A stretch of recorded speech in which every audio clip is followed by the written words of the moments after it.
इथे पहा, निस्पृह लक्षण म्हणजे जो निस्पृह आहे. स्पृहा म्हणजे इच्छा, आसक्ती.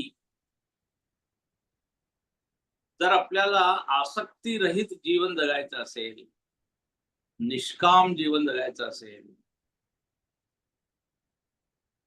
शुद्ध असं जीवन जगायचं असेल, तर काय करायला पाहिजे, त्या सगळ्या सूचना इथे दिल्या आहेत. आता मी जर सांगितलं, याच्यामध्ये मिक्स आहे. म्हणजे काही काही जे आदेश आहे किंवा आज्ञा आहे, ते प्रापंचिक माणसाला लागू होत नाही. आता असं इथे म्हटलेलं आहे की एके स्थळी राहू नये, कान कोवडे चाहू नये, द्रव्यधारा पाहू नये आळकेपणे, किंवा भिक्षे विण लाजू नये, बहुत भिक्षा घेऊ नये, उस्ताही देऊ नये ओळखी आपली. आता भिक्षा, आता जो प्रापंचिक ग्रहस्थ आहे, ग्रहस्थ म्हणजे आता लग्न झाले, हिंदीमध्ये ग्रहस्थ किंवा संस्कृतमध्ये ग्रहस्थ म्हणजे लग्न झाले, संसारिक, संसारी आपण मराठीमध्ये. आता त्याला भिक्षेसाठी भिक्षेचा अधिकार त्याला दिलेला नाहीये. भिक्षेचा अधिकार फक्त संन्यासी, वानप्रस्थी अशा लोकांसाठी. भिक्षेचा प्रश्नच नाही. आता इथे म्हणतात भिक्षाविषयी लाजू नये, कारण म्हणजे प्रापंचिक माणसाला भिक्षाबद्दल लाज वाटली पाहिजे. तो भिक्षा मागून जेवण करत असेल, कारण त्याचा अधिकार नाहीये तो. त्यांनी संन्यासीला भिक्षा दिली पाहिजे. तर आता मी सगळे असे पाहत नाही, पण सांगत नाही, पण असे बरेच आहे की ज्याच्यामध्ये असं वाटतं की जे लोक विरक्त आहे, ज्यांनी घराचा त्याग केला आहे आणि ज्याला पूर्णपणे अजून विरक्त व्हायचं आहे, त्यांनी काय काय करावं. आता इथे दिलंय, गोड अन्न खाऊ नये.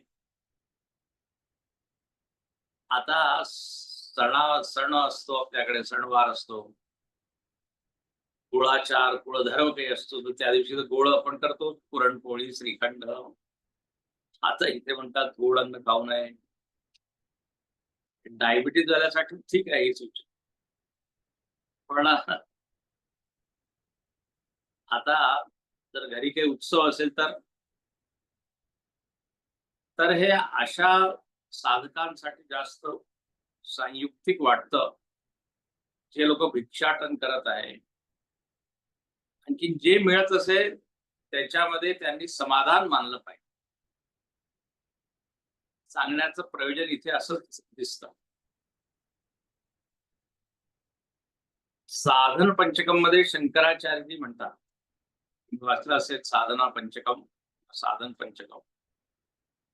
क्षुद्व्याधिश्च चिकित्सतां प्रतिदिनम भिक्षौषधम भुज्यताम, स्वादवन्नम न तु याच्यताम, विधिवशात प्राप्तेन संतुष्यताम. आता इथे म्हटलेलं आहे, जर तुम्हाला साधना करायची असेल, जेवणाबद्दल काय दृष्टिकोन असायला पाहिजे त्याचं वर्णन तिथे आहे. तर तिथे 4 सूचना दिलेल्या की भिक्षा घ्यावी. दुसरं, त्याच्यामध्ये विधिवशात जे काही मला मिळेल त्याच्यामध्ये समाधान मानलं पाहिजे. आणखीन स्वादवन्नम न तु याच्यताम, स्वादिष्ट अन्न, इथे म्हटलंय गोड अन्न, स्वादिष्ट अन्नाची याचना करू नये. म्हणजे मला आता आज पुरणपोळीच भिक्षेमध्ये मिळाली पाहिजे असा आग्रह नाही करू नये, कारण आता तो त्यांनी घर सोडलेलं आहे. जे मिळेल ते तर असे इथे काही काही आहे. बाकी अनेक छान छान इथे सूचना आहे. जसं कर्म मार्ग सांडू नये, वैराग्य मोडू देऊ नये, साधन भजन खंडू नये कदा काळी. तर कर्म मार्गाचं अनुसरण प्रापंचिक माणूस करू शकतो, मनुष्य केलंच पाहिजे ते. कर्मयोग, कर्ममार्ग म्हणजे कर्मयोग. कर्मयोग म्हणजे जिथे आपण कर्म करतो, पण ध्येय तिथे उच्च असतं. समाजासाठी, धर्मासाठी, निसर्गासाठी, देशासाठी, विश्वासाठी किंवा मग शेवटी ईश्वरासाठी. किंवा या सगळ्यांमध्ये ईश्वराला बघून मी जेव्हा सेवा करतो, समाजच ईश्वर आहे, राष्ट्रच ईश्वर आहे, देशच देव आहे, राष्ट्र देवो भव, अशी भावना ठेवून जेव्हा मी कर्म करतो, तर म्हणे त्या कर्मामध्ये एक सौंदर्य असतं, त्या कर्मामध्ये शोभा असते. आणि त्याचा परिणाम काय होतो, तर म्हणे आपलं मन रागद्वेषापासून मुक्त होतं, अभिमान कमी होतो, चित्त व्यापक होतो. कर्म मार्ग सांडू नये, अतिवाद करू नये. आता या सगळ्या व्यवहार कसा चांगला करावा, व्यवहार म्हणजे वर्तन, वागणूक,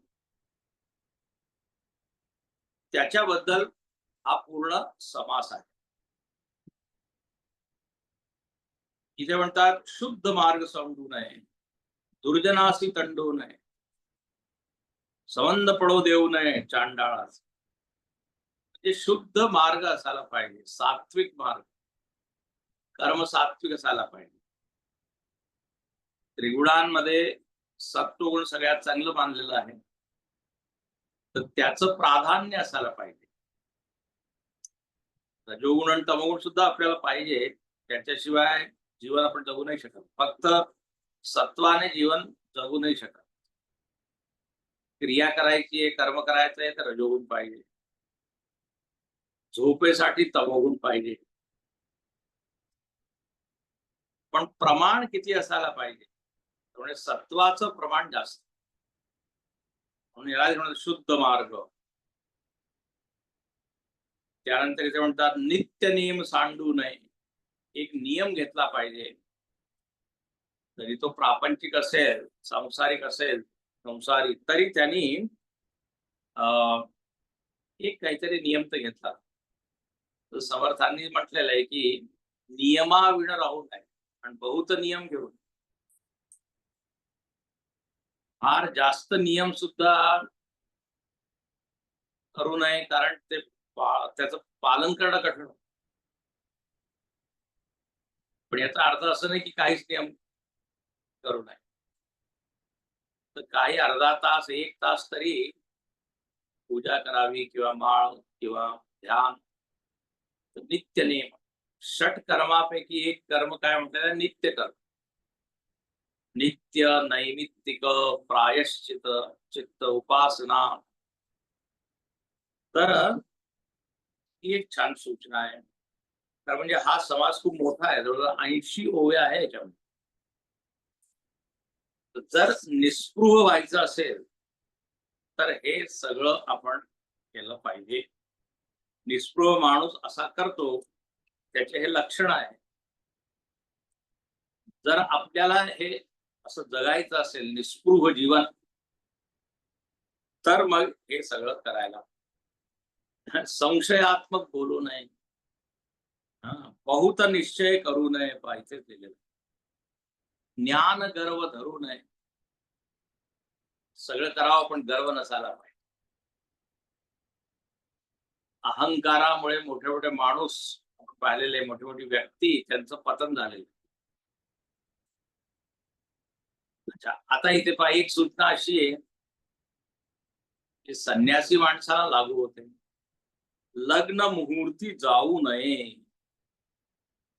ही 55 आता संन्यासीला लग्नामध्ये किंवा कुठे काही कोणी माणूस व्यक्तीचं निधन झालं तर तिथे जाऊ नयेस. संन्यासीसाठी हे कर्तव्य नाही सांगितलं. लग्न वगैरे. तर म्हणून मी म्हटलं की याच्यावर दोन्ही प्रकारच्या लोकांसाठी इथे सांगितलं. पोटासाठी गाऊ नये. तर कोणी कीर्तन करत आहे, भजन करत आहे, कशासाठी? म्हणजे 2 पैसे मिळतील. तर आता हे काही संन्यासीचं लक्षण नाही. साधू किंवा महात्म्याचं हे लक्षण. हा, कोणी जर कलाकार असेल, कलावंत, तो ते करू शकतो.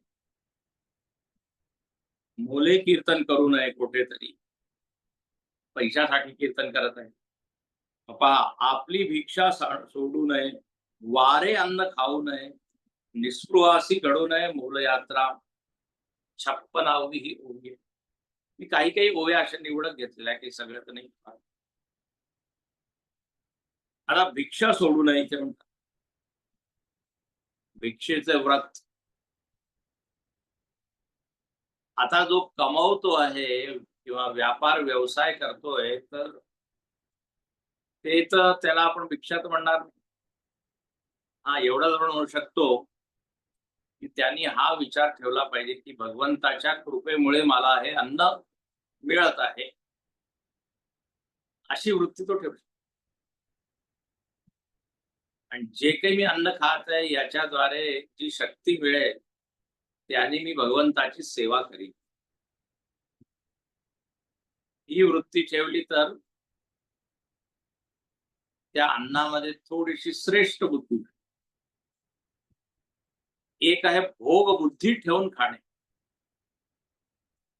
फॉर एन्जॉयमेंट ज्याला म्हणतात, आणि दुसरा ही देवाची कृपा आहे. सहज हवन होते जाणीजे यज्ञ कर. तर जो घरामध्ये राहत आहे त्यांनी सुद्धा जेवणाच्या आधी भगवंताचं स्मरण करावं. तर ती एका प्रकारे मग भिक्षा होऊ शकते. पण भिक्षेचा मुख्य अर्थ म्हणजे काय?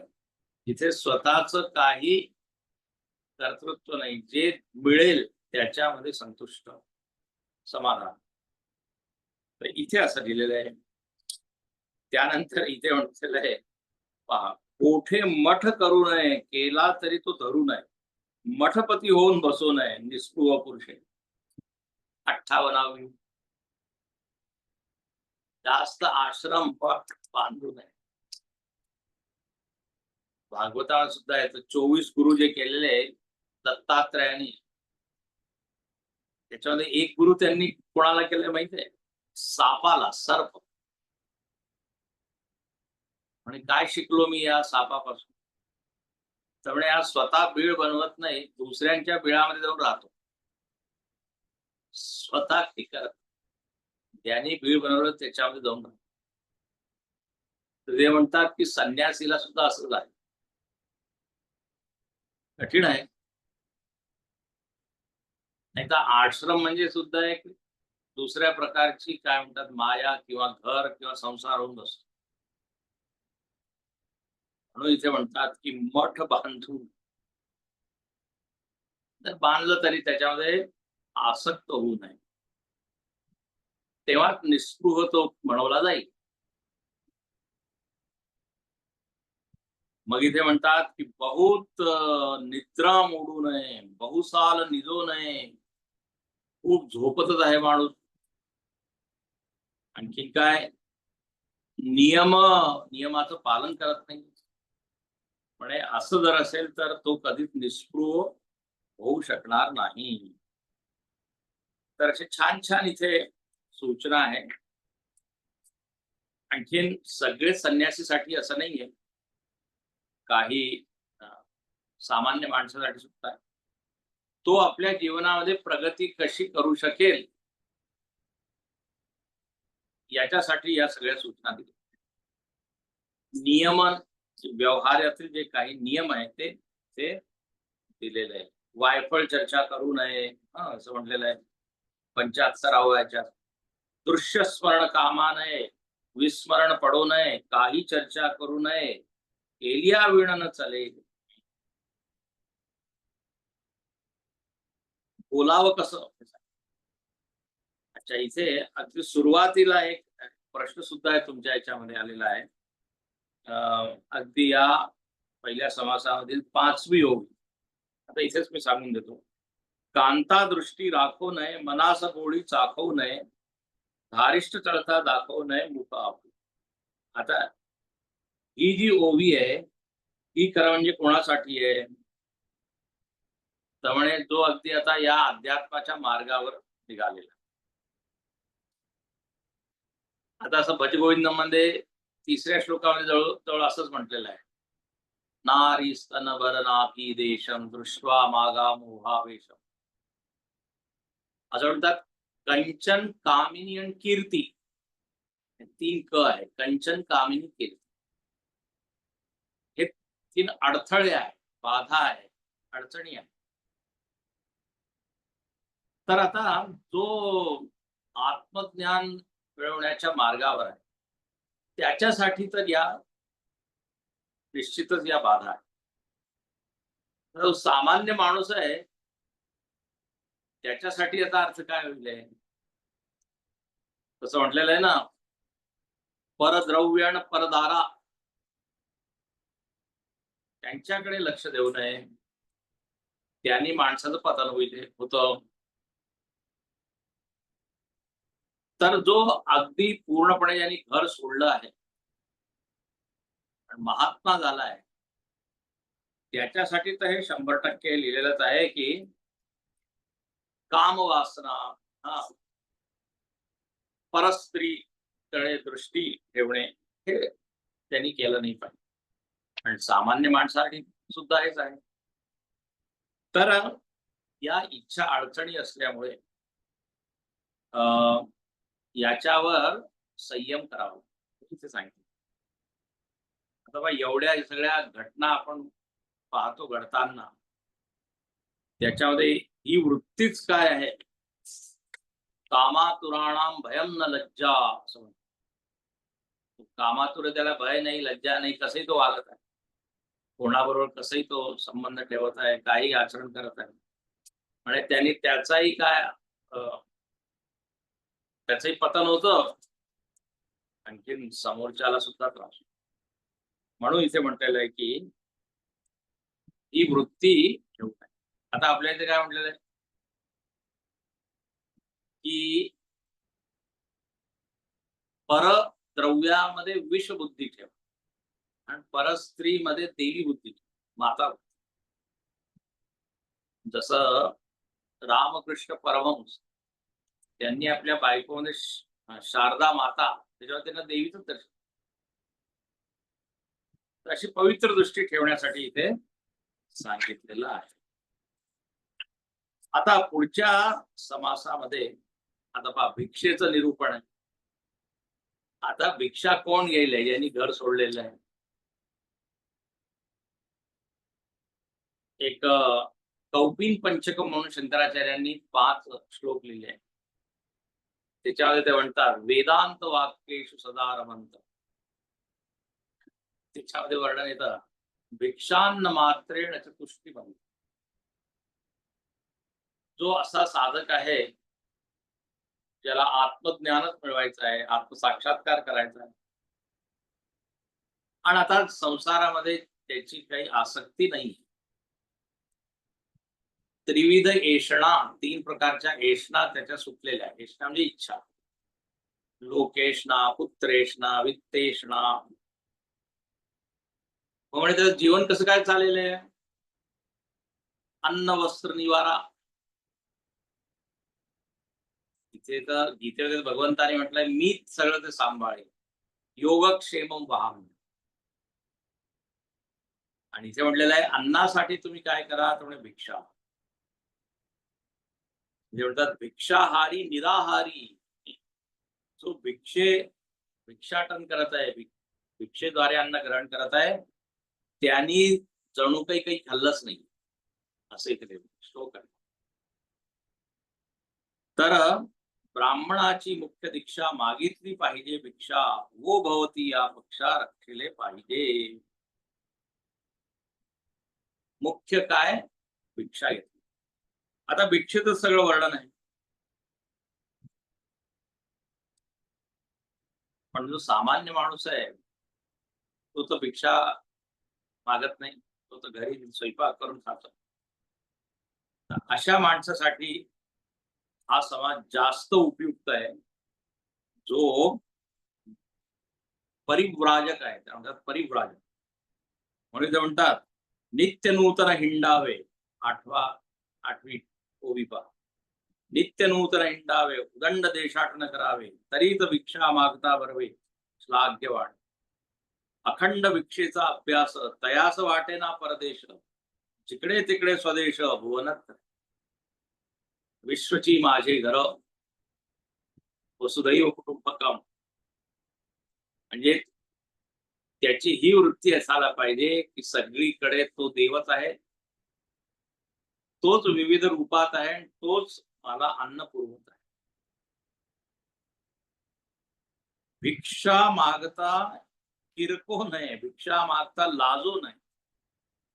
आता पहा, भिक्षेचा अधिकार तर परिव्राजकाला सांगतो. भिक्षा मागता भागो नये, परिभ्रमण करावे. आता जो जॉब करत आहे किंवा व्यवसाय व्यापार करत आहे तो कसं करेल? हे त्याच्यासाठी. त्याप्रमाणे आता तिसऱ्या समासामध्ये आपण पाहतो कवित्व कला निरूप. कवित्व कला म्हणजे आता हा समास सुद्धा त्याच्यासाठी जास्त आहे जो कविता करत. कवित्व एक प्रकारचं काय गुण आहे, कला आहे. कला शब्दाचा अर्थ असतो कम लाती इति कला, कम सुखम. ज्याच्याद्वारे माणसाला सुख मिळतं त्याला म्हणतात कला. संगीत कला, नृत्य कला, काव्य करणे सुद्धा काय कला आहे. आता इथे म्हणतात की कविता कशी करावी. इथे जर पूर्ण हा समास आपण बघितला तर याच्यामध्ये आपल्याला एकच दिसेल की समर्थाची इच्छा आहे की कविता ही भगवंताला प्रसन्न करण्यासाठी असावी. कविता म्हणजे फक्त त्याच्यामध्ये शृंगारिक वर्णन नसायला पाहिजे, फक्त संसाराचं वर्णन नसायला पाहिजे. काव्य असं असायला पाहिजे जेणे घडे भगवत भक्ती, जेणे घडे विरक्ती, ऐसिया कवित्वाची युक्ती आधी वाढवावी. चौथी ओवी. आता पहा, महर्षी वाल्मिकी सगळ्यात मोठे कवी, आदि कवी. त्यांची पूर्ण कविता म्हणजे काय? रामभक्ती.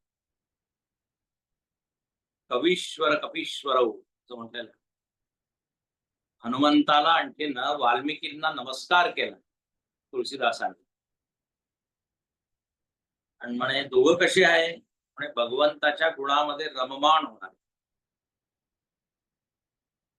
कवीश्वर आहे. कवितेमध्ये फक्त एक मनोरंजन नाहीये, भगवंताला प्रसन्न करण्याची त्याच्यावर.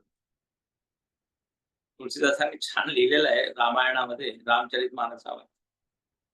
म्हणे जेव्हा कवी लोक सरस्वती मातेची उपासना करतात की माता तुमचा आशीर्वाद असू दे, तुमची कृपा असू दे, त्याच्यामुळे मी काय माझ्या हातून कवित्व घडू दे.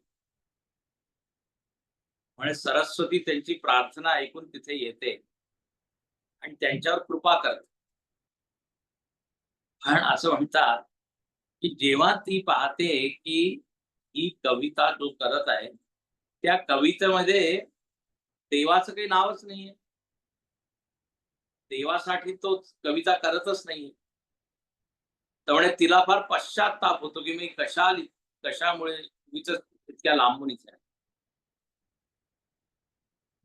म्हणे मी थकून गेले असं ती दमले.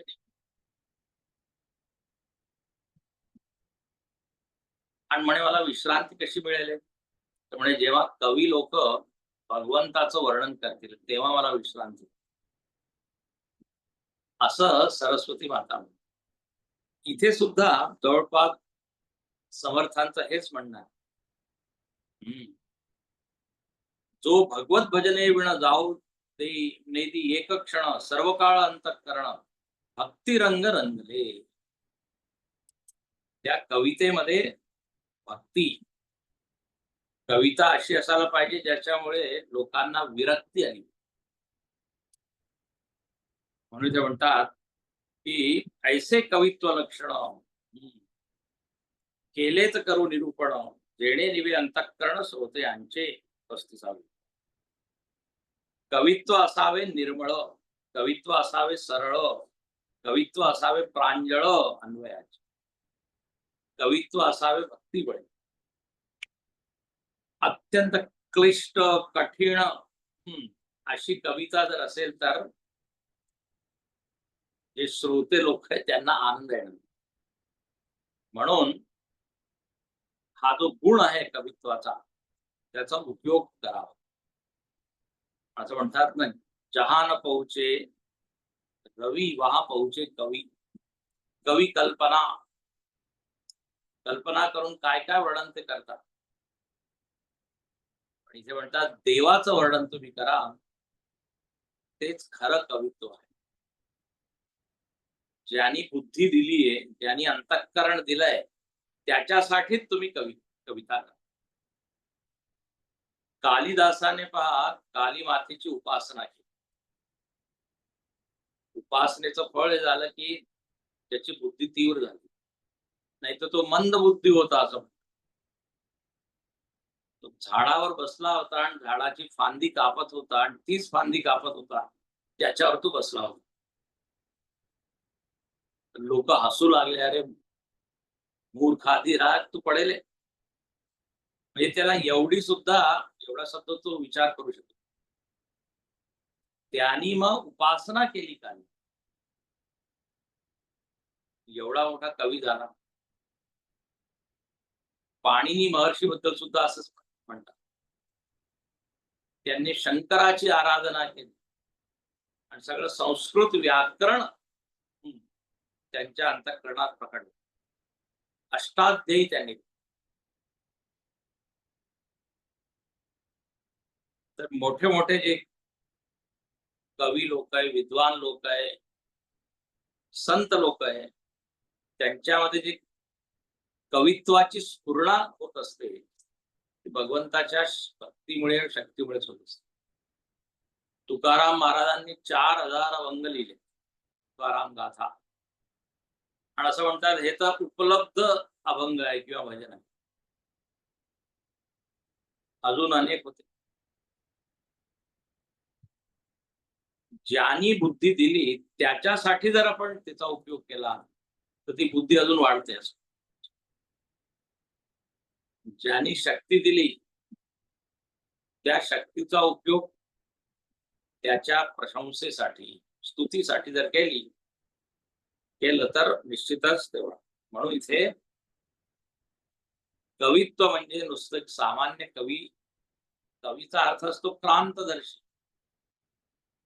जो स्थळ काळाच्या पलीकडे जाऊन पाहतो. सामान्य माणूस जे पाहू नाही शकत तो ते पाहतो, त्याला म्हणतात कवी, क्रांतदर्शी. तर इथे आता तो ज्याला कवितामध्ये आवड नाहीये त्याच्यासाठी समाज आम्हाला कविता करायचीच नाही. पण ज्याला करायची आहे त्यांनी कशी करावी याची इथे सूचना दिली आहे. चौथा जो समास आहे कीर्तन लक्षण. आता या समासामध्ये एक वैशिष्ट्य असं आहे की क पासून क ग घ ङ 12 खडी आहे. एक एक ओवी एक एक अक्षरापासून त्याची सुरुवात. पहिली ओवी क, दुसरी ओवी ख, तिसरी ओवी ग. कलियुगे कीर्तन करावे केवळ कोमळ कुशल गावे, कठीण कर्कश कृटे सांडावे एकीकडे. क क क क अनुप्रास अलंकार. दुसऱ्या ह्याच्यामध्ये पहा, आता पहा स्वतः समर्थांचं काव्य इथे दिसतं. खटखट खंटून टाकावी खळखळ कळांसी न करावी, ख अक्षराची पुनरावृत्ती. इथे एकीकडे काव्य दिसतं आणि दुसरीकडे कीर्तन कसं करावं त्याचं इथे सगळे काय लक्षणं दिलेले आहे. जे कीर्तनकार आहे त्यांनी जरूर वाचलं पाहिजे. तर हा कीर्तनाचा, कीर्तन म्हणजे काय? कीर्तीचं गान करणं त्याला म्हणतात कीर्तन. आणि कलियुग केवल नाम आधार असं म्हटलेलं आहे. कलियुगामध्ये कीर्तनाचं फार महत्व. कीर्तन भक्ती करणारा जो आदर्श ऋषी आहे तो आहे नारद, देवर्षी नारद. कीर्तन भक्ती सतत नारायण नारायण, सतत त्याच्या हातामध्ये वीणा आहे. आणखीन तो सगळ्या लोकांना भक्त बनवतो. नारद म्हणजे काय? भगवंताचंच एक रूप आहे. ब्रह्मदेवाचा मानस पुत्र, देवर्षी आहे, कीर्तन करत आहे आणि त्यांनी भागवतामध्ये संकल्प केलेला आहे, भक्तिम त्वाम स्थापयिष्यामि गेहे गेहे जने जने. म्हणे मी घरोघरी भक्तीची स्थापना करेन. कसं काय तुम्ही करा? कीर्तन करा, कीर्तनाद्वारे. तर याप्रमाणे इथे मी जास्त याचा विस्तार करत नाही, पण ते भगवंताची जी कीर्ती आहे, यश, त्याचं गान. रामायणामध्ये भगवंतांनी, प्रभू रामचंद्रांनी शबरीला 9 भक्ती सांगितली. त्याच्यामध्ये 4थी भक्ती सांगितली की माझे गुण जे आहे त्याचं कीर्तन करा. 4थी भगती मम गुण गण करऊ कपट तजी गान. कपट सोडून जो माझं गान करतो म्हणे तो एक भक्त आहे. तर हे कीर्तन होत. कसं काय करा? पुढे सुद्धा एक त्यांनी एक आणखीच समाज दिलेला आहे. पुढे आपण पाहू पुढच्या दशकामध्ये कीर्तन कसं करावं, कीर्तनकाराला काय काय आलं पाहिजे. त्याला राग ज्ञान, ताळ ज्ञान, छंद, रस, धाटी सगळं माहित झाला पाहिजे. मध्ये मध्ये विनोद करता आला पाहिजे. कीर्तनाचे लक्षण सांगितले. हरिकथा लक्षण, कथा कशी करावी हे सुद्धा इथे पुढे सांगितलंय. मागा हरिकथेचे लक्षण, श्रुती केला होता प्रश्न, सावध होऊन विचक्षण परिसोता. हरिकथेचे लक्षण कोणते आहे असं विचारलं होतं मागे. आता ते मी सांगतो.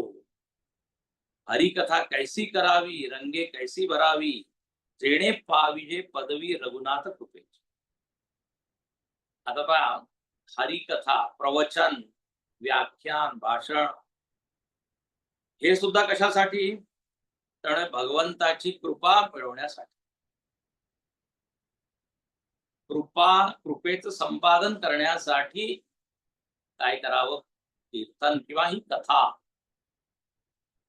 कथा फक्त स्वतःच काय यश कीर्ती वाढवण्यासाठी नाही, पैसे कमवण्यासाठी नाही. कलियुगामध्ये असं वर्णन केलेलं आहे रामायणावर की बेचही वेद धर्म दुहिले. लोक वेदांना विकत आहे, वेदांच्या द्वारे पैसे कमवत. आणि असं नाही, रघुनाथ जेणे पाविजे पदवी, ते परमपद आहे ते प्राप्त करण्यासाठी कीर्तन. राग ज्ञानी, ताळ ज्ञानी, हे सगळं तो असायला पाहिजे. मग सगुण मूर्ती, सगुण आणखी निर्गुण दोघांची कथा करावी. इथे एक फार महत्वाची सूचना अशी आहे की सगुण रक्षुण रक्षुण निर्गुण सांगावे. दुसऱ्या ठिकाणी लिहिलंय, तो हरी कथा करत आहे, भगवंताची कथा करत आहे. भगवंताचे दोन रूप आहेत, सगुण आणि निर्गुण. निर्गुण करता करता सगुणाचं खंडन त्यांनी नाही केलं पाहिजे. कारण जे सामान्य माणूस आहे तो तर सगुण भक्तच आहे ना. निर्गुण त्याला कळत नाहीये. सगुणाचं जर खंडन झालं तर सगुणही नाही, निर्गुणही नाही. नुसतं उरेल दुर्गुण.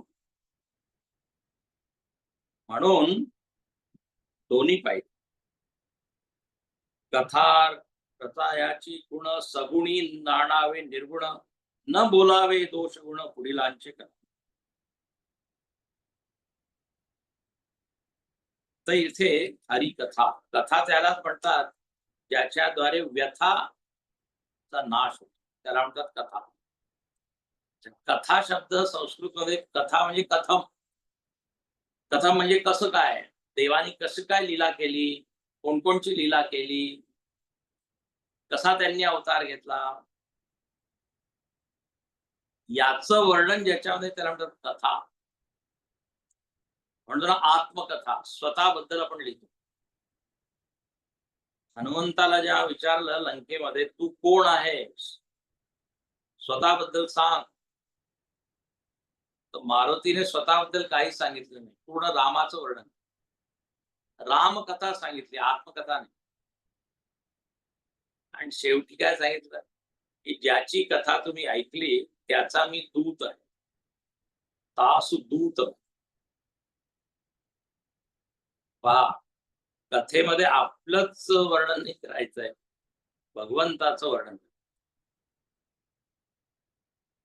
ज्याच्याद्वारे त्यांच्यामध्ये भक्तीची वृद्धी होईल, भक्ती वाढेल, या प्रकारे ही कथा केली पाहिजे. काय नाही करावं हे सुद्धा इथे लिहिलेलं आहे. शृंगारिक नवरसिक यामध्ये सांडावे एक, स्त्रियादिकांचे कौतुक वर्णू नये, हे सगळं लिहिलंय. मूर्ती नसता सगुण, श्रवणी बैसिले साधन, तरी अद्वैत निरूपण अवश्य करावं. सगुणही करावं आणि निर्गुणही करावं, पण सांभाळून. म्हणून तेच लोक रक्षण करणारे आहे शास्त्रांचे, ज्यांना हा विवेक आहे, काय बोलायचं काय नाही. त्यानंतर इथे पुढे चातुर्य लक्षण सांगितले. चातुर्य म्हणजे काय, शहाणपण, हुशार असणे. तर इथे म्हणतात की जगामध्ये त्याच माणसाला मान सन्मान मिळतो ज्याच्या जीवनामध्ये काही चातुर्य आहे, ज्याच्यामध्ये बुद्धीच नाहीये, त्याला काही उपलब्धी होत नाही. म्हणून प्रयत्न करून चातुर्य वाढवलं पाहिजे. प्रयत्न करीन शिकेना, शरीर तेही कष्टविना, उत्तम गुण घेईना सदा तो. म्हणे जो काहीच प्रयत्न करत नाहीये, कष्ट करत नाहीये, म्हणे त्याला काही मिळत नाही. आणि काही मिळत नाही म्हणून तो चिडचिड करतो, असं इथे लिहिलेलं आहे. त्याला सुख मिळत नाही, आनंद मिळत नाही. म्हणून असं काही केलं पाहिजे ज्यांनी आपली बुद्धी वाढेल. समजले आणि वर्तले तेची भाग्य पुरुष झाले, या वेगळे उरले ते करंटे पुरुष. ज्यांनी समजलंय, समजले आणि वर्तन सुद्धा केलंय, म्हणजे गुणांचं काय, गुणांचं वर्णन त्यांनी ऐकलं आणि त्या गुणांना आपल्या जीवनामध्ये आणलं. नुसतं गुणांचं वर्णन करून काही होणार नाही. बोले तैसा चाले त्याची वंदावी पाहू.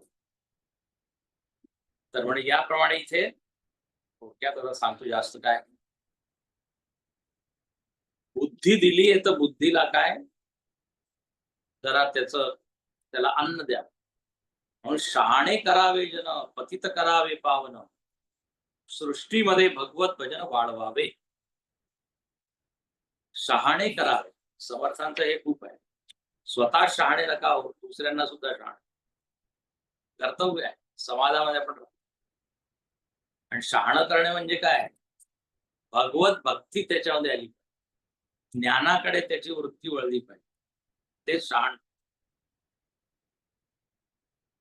तुकाराम महाराज म्हणतात लहानपण देगा देव,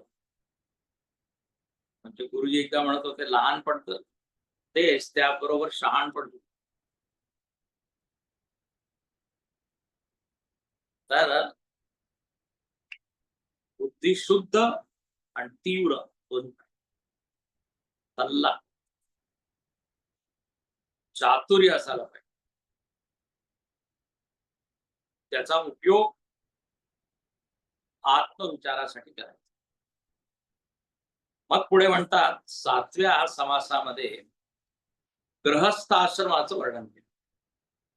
फार छान की आदर्श गृहस्थाश्रम काय, त्याचं इथे वर्णन केलेलं आहे की जो घरी राहत आहे, षटकर्मे करत आहे, नित्य नैमित्तिक प्रायश्चित्त, त्यानंतर शास्त्राधारे जीवन जगत आहे, भक्ती करत आहे, आणखीन हळूहळू वैराग्य सुद्धा वाढवत आहे. म्हणे असं गृहस्थाश्रम काय धन्य. म्हणून भर्तृहरीने एक श्लोक लिहिलाय, जवळजवळ त्याचंच वर्णन इथे समर्थांनी केलेलं. धन्यो गृहस्थाश्रम एक वाक्य, सानंदम सदनम स्ताश्च सुधिय कांता प्रिया लाभी, तेच वर्णन इथे. इष्टापूर्ती धनम, म्हणजे जो काय करत आहे, घरी उपासना करत आहे, पूजा करत आहे, सत्संग करत आहे, दान धर्म करत आहे, संध्या करत आहे, आणखी अतिथींची सेवा करत आहे, असा ग्रहस्थ आदर्श. आणि मग पुढे म्हणतात की तोच हळूहळू त्यांनी काय केलं पाहिजे, वैराग्य वाढवलं.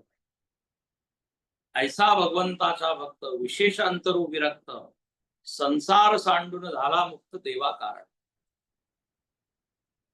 काय केलं पाहिजे, थोडे भक्ती वाढवली पाहिजे हळूहळू, विरक्त. म्हणून आपल्या इथे काय म्हणतात, ब्रह्मचारी, ग्रहस्थ, वानप्रस्थ, संन्यास, हे क्रम आहे.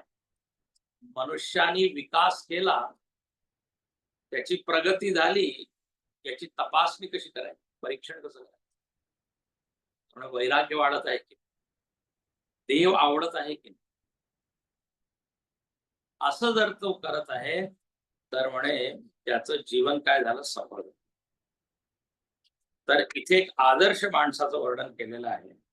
आणि मग शेवटी जवळजवळ 10-12 ओव्यांमध्ये समर्थांनी अशा ब्राह्मणांचं वर्णन केलेलं आहे, जे अगदी पथभ्रष्ट झालेले, जो त्यांचा मार्ग आहे. बहुतेक त्यावेळेस असं झालं असेल, त्यांनी पाहिलं असेल, म्हणे याचं कुळ तर चांगलं आहे, ब्राह्मणाचं कुळ आहे, पण त्यांची वृत्ती मुळीच तशी नाहीये, थोडे रागवलेले दिसतात त्यांचे. ऐसा कलियुगीचा आचार, कोठे राहिला विचार. हे ब्राह्मण असं कळेना, त्याची वृत्तीच बळेना, मिथ्या अभिमान गळेना, मूर्खपणाचा, ते अभिमानी झाले आहे, वृत्ती त्यांची चुकीच्या दिशेमध्ये जात आहे, आणि ते मग क्षमा मागतात.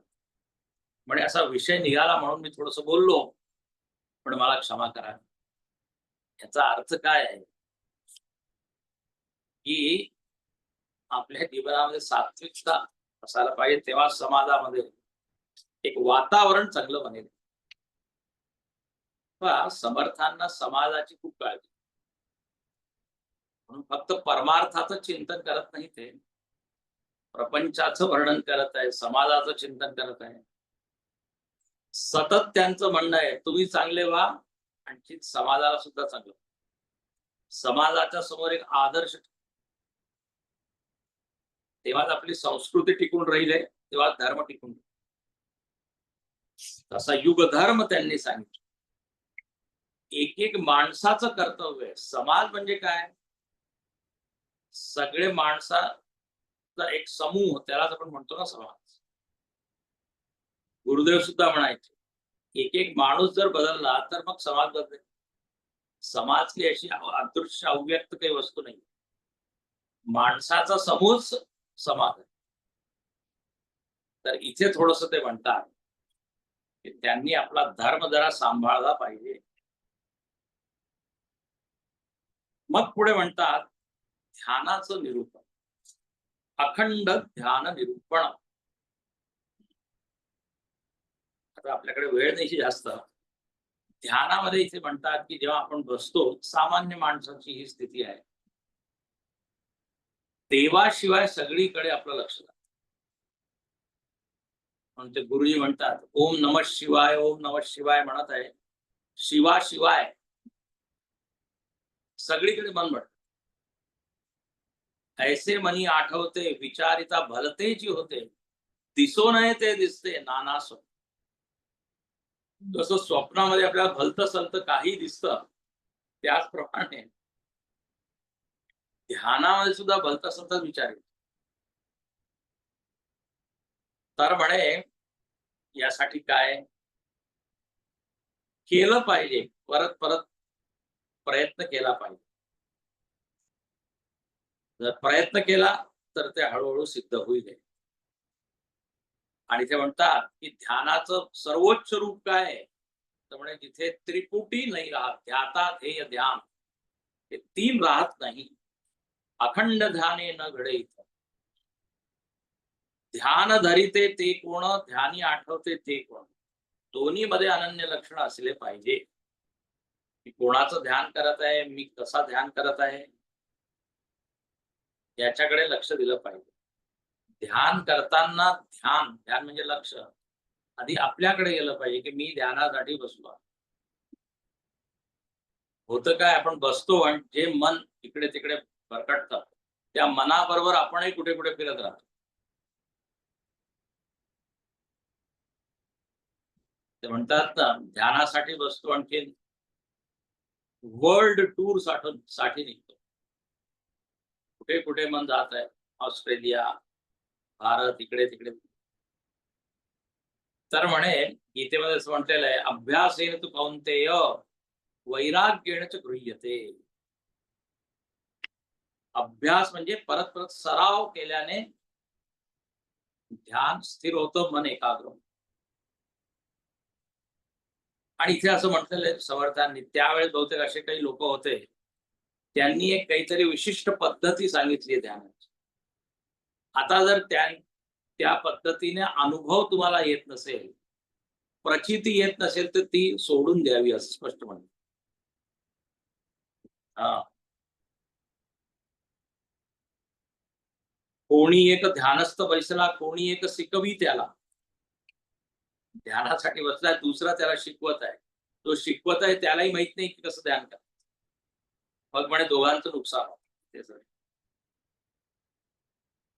म्हणून ध्यानाची कला सुद्धा एका जो अनुभवी पुरुष आहे त्याच्याकडून शिकली पाहिजे. सगुण ध्यान, निर्गुण ध्यान, दोन प्रकारचे ध्यान आहे, त्याचं वर्णन केले. त्यानंतर पुढे म्हणतात की आधी पिंडाचं तुम्ही ध्यान करा, पिंडावर चिंतन करा आणि मग ब्रह्मांडावर चिंतन. शाश्वत निरूपण या समासामध्ये ते म्हणतात. आता वेदांतामध्ये हे एक विशेष आहे, वेदांत फक्त आत्म्याबद्दलच सांगत नाही, फक्त जीव कोण आहे याच्याबद्दलच विचार करत नाही, तर ब्रह्मांडाबद्दल सुद्धा वर्णन करतं की जग कुठून आलं, जगाचं कारण काय आहे, जगाची निर्मिती का झाली आहे, या जगापासून मी परमार्थाकडे कसं जाऊ शकतो. म्हणजे जगाची उपेक्षा केली नाही, जगाचं भरपूर चिंतन केलं. इथे म्हणतात पिंड कार्य ब्रह्मांड कारण याचे करावे विवरण. विवरण पिंड ब्रह्मांड म्हणून जीव जगत ईश्वर, जीव जगत जगदीश, हे तीन टॉपिक्स आहे, तीन विषय आहे, त्याच्यावर चिंतन केलंय. आणि त्याच्यावर चिंतन केल्यानंतर काय मिळेल माहितीये, एकच तत्व मिळेल, शेवटी एकच मिळेल. या 3 उपाधी आहे. जगाची उपाधी आहे, जीवाची उपाधी आहे, ईश्वरत्व हे सुद्धा त्या चैतन्याची एक उपाधी आहे. एकच सत्य तत्व 3 रूपात दिसत आहे. सर्व उपाधींचा शेवट, तेथे नाही दृश्य खटपट, निर्गुण ब्रह्म घन दाट सगळा. एक निर्गुण ब्रह्म आहे, त्यानेच 3 उपाधी धारण केली. जेव्हा याच्यावर चिंतन करतो तेव्हा आपल्याला कळतं की एक शाश्वत ब्रह्म आहे, बाकी सगळं काय आहे विनाशी. उपाधी जी आहे ना, उपाधी नित्य नाहीये. कोणची उपाधी? स्थूल उपाधी, सूक्ष्म उपाधी, व्यष्टी उपाधी, समष्टी उपाधी. उपाधी शेवटी उपाधी आहे, येणारी जाणारी. त्याच्याशी जोडून आपण त्या तत्वाला पाहत असतो. आपण म्हणतो तो टोपीवाला माणूस जात आहे, छत्रीवाला माणूस जात आहे. तो टोपीशिवाय तो आहे असं नाही की जेव्हा ती व्यक्ती असेल टोपी घातलेलीच असेल. एका विशिष्ट प्रसंगी त्यांनी टोपी घातली, छत्री घेतली, पण त्या उपाधीशिवाय सुद्धा तो आहे ना. इथे सांगितलंय तर वेदांतामध्ये याचा खूप वर्णन केलेलं आहे. समष्टी उपाधी, समष्टी स्थूल प्रपंच, समष्टी सूक्ष्म प्रपंच. ज्यानी हे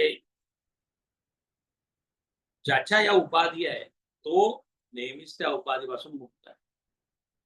आत्माने शरीराची उपाधी घेतली तर तो शरीरधारी झाला. मनाची उपाधी घेतली तर तो शांत अशांत झाला.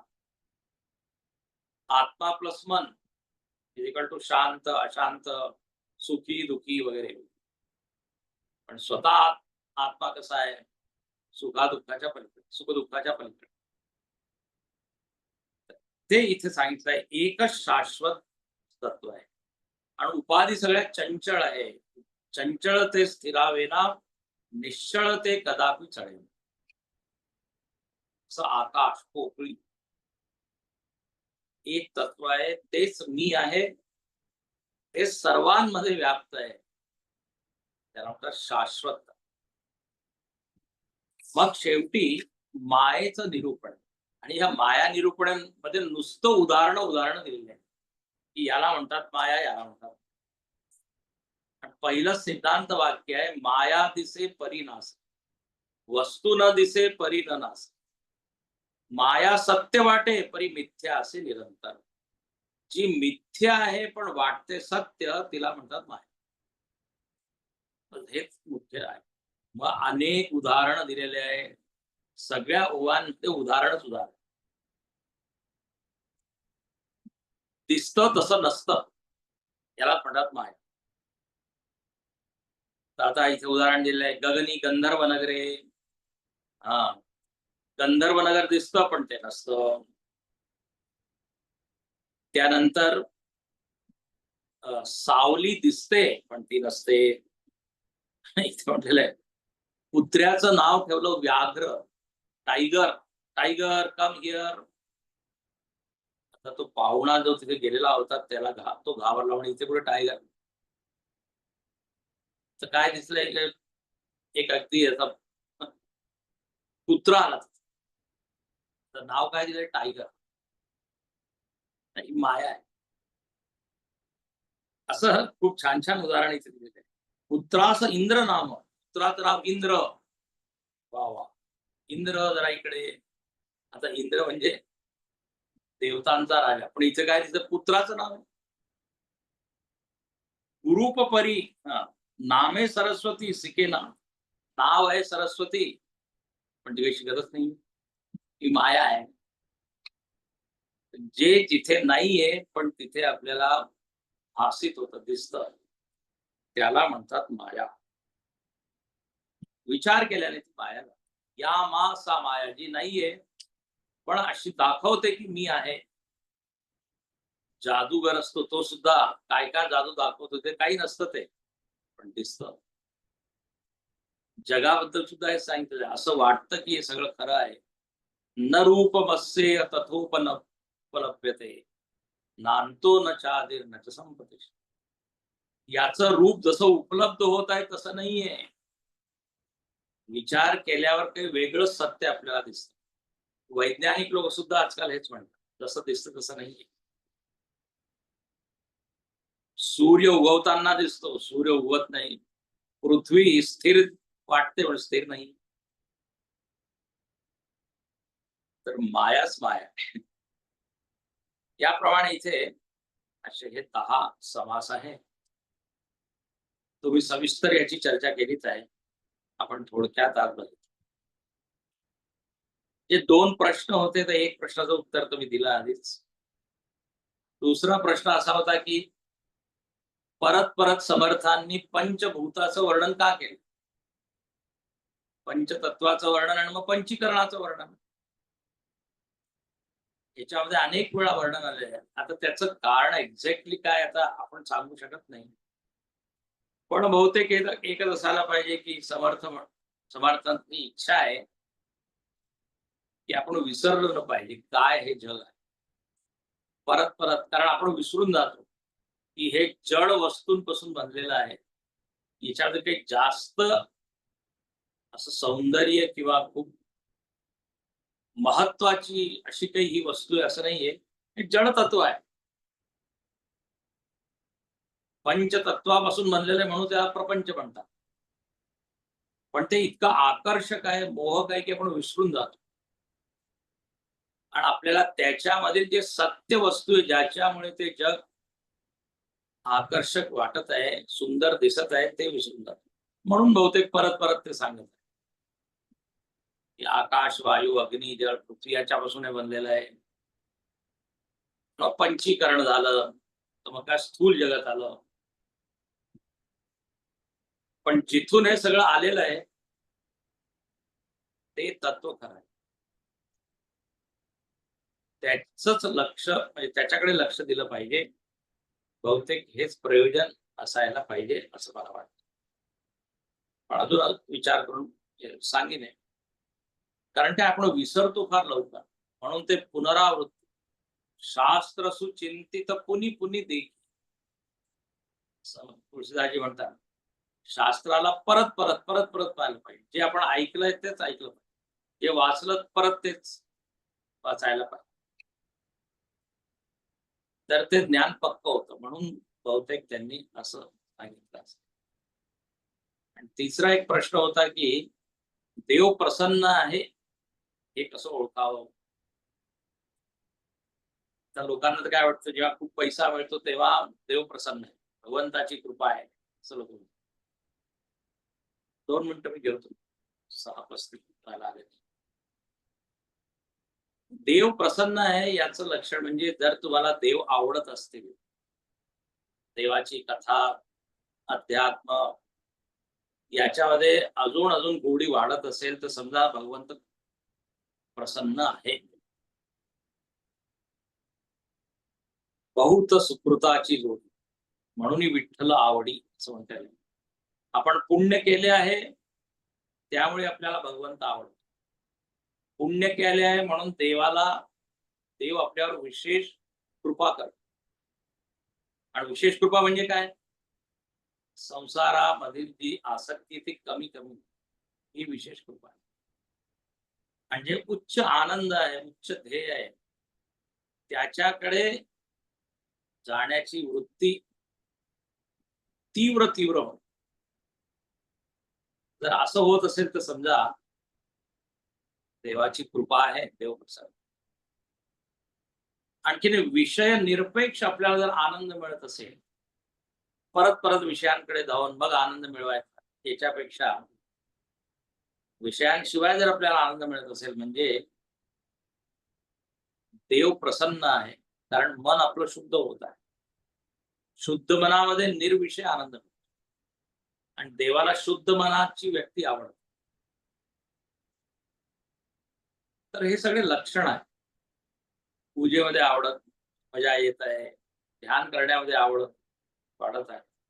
गोडी सत्संग करण्यामध्ये अजून अजून इंटरेस्ट येत आहे, म्हणजे देवाचं लक्ष आपल्याकडे आहे. आणि अखंड अनुसंधान कसं ठेवावं, तर त्यासाठी उपाय तर अनेक आहे, पण always be in touch with scriptures. शास्त्रांच्या बरोबर नेहमी राहावं, ऐकावं. सत्संग सगळ्यात मोठा उपाय आहे, रामबाण औषध आहे. सत्संग जर सतत करत राहिलो तर आपल्याला परत परत आठवण होत राहील की मला काय करायचंय, माझं जीवनाचं ध्येय काय आहे. भगवंताचं न कळत आपल्याला स्मरण. म्हणून सत्संग, श्रवण श्रवण एक उपाय आहे. मग एक तसं आता सांगितलं, नियम काहीतरी घेतला पाहिजे आणि मनामध्ये आपण नामस्मरण सतत केलं पाहिजे. मनुस्मर युद्धच भगवंत म्हणतात, तस्मात सर्वेषु कालेषु. आणि असं आहे, जर आपल्याला अनुसंधान त्याचं होतं ज्याच्यामध्ये आपल्याला आवड आहे, रस आहे. प्रयत्नाशिवाय त्याच्याशी आपण जुळलेलो राहतो, ज्याच्यामध्ये आवड आहे, गोडी आहे. भगवंताविषयी जर प्रेम आपलं वाढलं तर आपोआपच अखंड काय अनुसंधान. म्हणून भक्ती वाढवण्यासाठी भक्तीच उपाय आहे. दुसरा उपाय प्रेम वाढवायचं तर प्रेमच करा. त्याच्याद्वारे आपण सतत एवं सतत युक्त होऊ शकतो. ठीक आहे, चला इथे मी थांबतो. हो, अरविंदजी करायची का शांत? तर स्वामीजी, एक अनुताप शब्दाबद्दल तुम्ही जरा अनुताप शब्द राहिला. अनुताप शब्द इथे आलेला आहे. काय म्हणतात, अनुदिन अनुतापे तापलो रामराया. तो काय प्रश्न होता मी तुला विसरला. अनुताप म्हणजे अनुतापाने देव प्रसन्न करायचा. अनुतापाने देव प्रसन्न. आता बघ तिथे म्हटलेलं आहे, अनुताप म्हणजे काय असतो की आपण काही चूक केलेली आहे त्याच्यामुळे जे वेदना होतात, कष्ट होत, त्याला म्हणतात अनुताप. अनु म्हणजे नंतर, ताप म्हणजे काय, त्रास, कष्ट, वेदना, पश्चाताप. तर अनुतापे देव प्रसन्न करावं. फार छान आहे.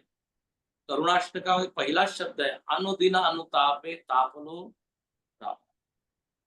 म्हणजे काय, मी जे काही चुका केल्या आहे त्याच्याबद्दल मी पश्चाताप करत आहे. मी आता त्या करणार नाही. आता असं जर मी देवासमोर सतत बोललो तर देव प्रसन्न होईल की? तर अनुताप प्रसन्न करा, म्हणजे आपल्या चुका स्वीकार करून समर्पण करावं देवाच्या समोर, त्यांनी देव प्रसन्न होतो. अनुताप शब्दाचा अर्थ मी तर असाच समजला आहे, कारण दुसऱ्या ठिकाणी मी पाहिलं अनुताप. अनुताप म्हणजे जर आपण तपश्चर्या वगैरे असं जर आपण म्हणतो ते तोही अर्थ बरोबर आहे.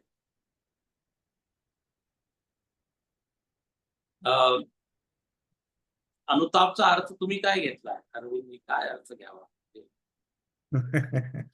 मला तर मी ते पाहिलं करुणाष्टकामध्ये हा शब्द आलेला आणि इथे सुद्धा आलेला आहे पहिल्या समासामध्ये.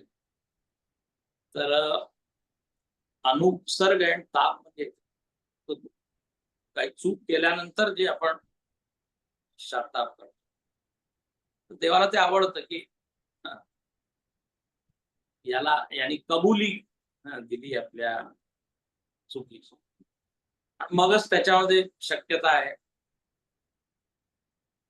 चांगले काम करण्याची किंवा वृत्तीला सुधारवण्याची. ठीक आहे, आपण असं करू स्वामीजी, आपण प्रार्थना म्हणून क्लास संपवू. मग एखाद दोन जणांना जर प्रश्न असतील तर आपण 2 मिनिटं थांबू. ठीक आहे. पूर्ण करायचं आधी.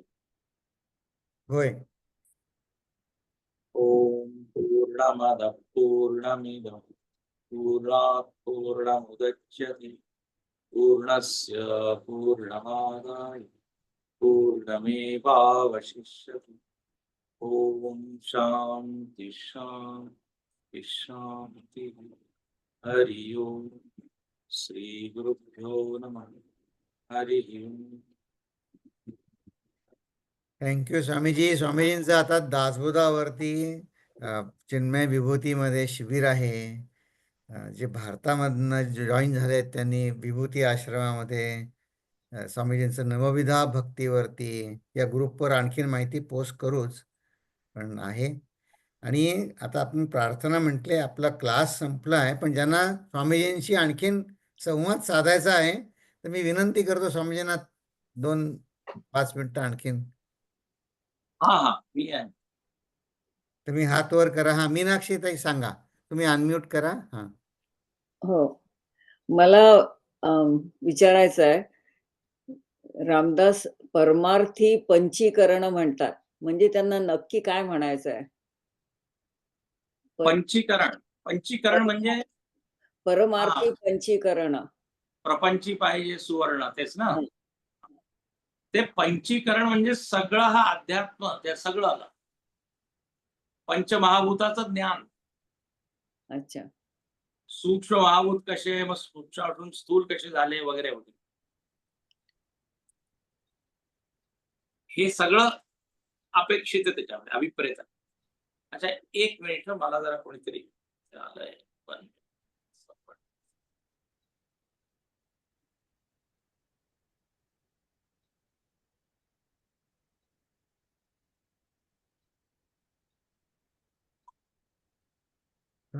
स्वामीजींनी आपल्या कामासाठी त्यांचा कार्यक्रम बदलला आणि आता इथे आलंय. ते नाही आश्रमामध्ये ते कोणी आलं असेल. हा अरविंदजी कोणीतरी खाली 1 मिनिट बोलत हो. आहे. 1 मिनिट इथे कोणी नसतं. हरि ओम क्लास मध्ये येत. हरि ओम अरविंदजी. हा, मग पूर्ण करायचं का? कोणी आलंय मला भेटायला जरा. ओके, ठीक आहे. हम्म. हरिओम स्वामीजी. हरिओम. सॉरी बाकीच्या कोणाला प्रश्न विचारायचे राहिले असतील तर, पण तुम्ही तुमचे प्रश्न पाठवा, मी स्वामीजींना ईमेल करेन, मग आपल्याला स्वामीजी सांगते.